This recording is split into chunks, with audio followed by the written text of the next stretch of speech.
I've not met Sure. your initial team there, but talk a little bit about how did you build a team, Right. and then as you started scaling and the company became large, how did you get senior Right. talent to come and join you? So this is, so I spent 8 years in Silicon Valley. There also, I worked for 4 different very early stage startups, and I would say one was reasonably successful, one was moderately successful or barely successful, and 2 died, right? And I learned a lot of things. I think 2 core things I inherited from my Silicon Valley experience, which I think gave me some advantage in the things I've done, and also certain perspective and way of doing things. One is obsessive focus on building a unique culture.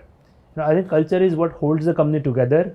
Eventually culture becomes the silent driving force behind how everybody makes decisions, right? And the whole Peter Drucker's quote about culture eating strategy for breakfast. Correct. And I think what gives Silicon Valley its edge is really that the culture which is equality based, meritocracy based, transparency based. It doesn't matter, you could be 25-year-old and CEO of a company, and it's just all about power of ideas and what you bring to a table, right? Correct. So I think I've tried to, in both my companies, try to build a unique culture. I think there's a lot of acknowledgement also now. People see both Myntra and CureFit somewhat different than a standard company you will see in the country. Second, an obsession about product. Like Silicon Valley companies don't market their products. वो फंडा simple है कि product इतना अच्छा 10x better होना चाहिए.